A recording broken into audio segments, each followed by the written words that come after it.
Yes, maybe ngayon nag-iipon tayo using this. Okay lang po yan. Pero imagine natin, kung nag-iipon tayo sa ganitong sistema, buhay pa kaya to? O itong mga pera na to, magagamit pa rin kaya natin? Nandito pa rin kaya? O naubos na natin?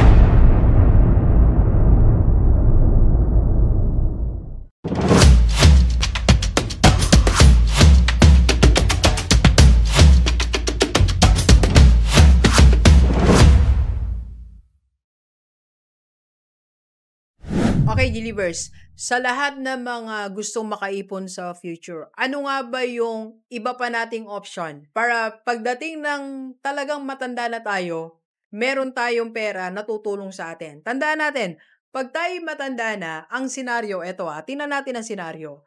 Tayo po ay hindi na makapagtrabaho. Okay?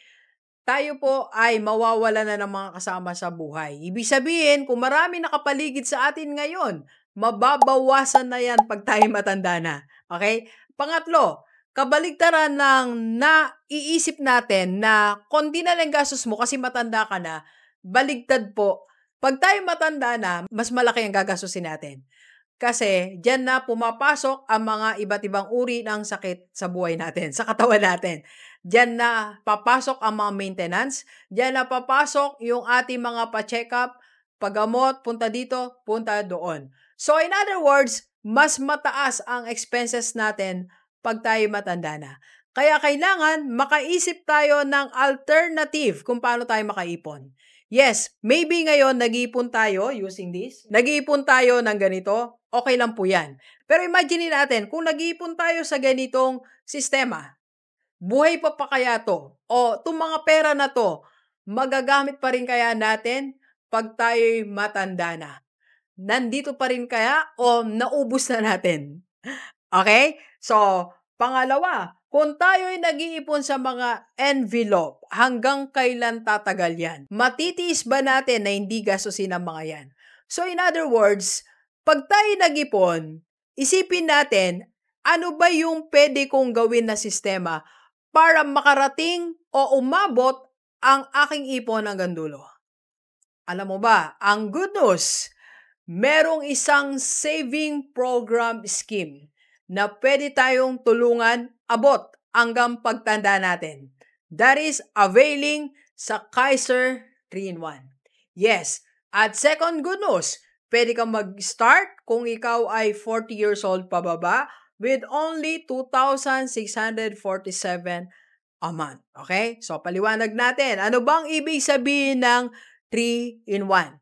Meron na po siyang healthcare para kung tayo ay magkasakit, ma-hospitalize, meron tutulong sa atin. Meron na rin po siyang life insurance. Kung tayo mawala sa buhay natin, hindi natin alam kung kailan tayo kukunin ni Lord, kailan ang finish contract, may iwan sa family natin. Okay? And third, meron na po siyang kasamang investment. Ito po yung sinasabi ko na sa dulo magkakapera tayo. Sigurado tayo na hindi mauubos ang iniipon natin.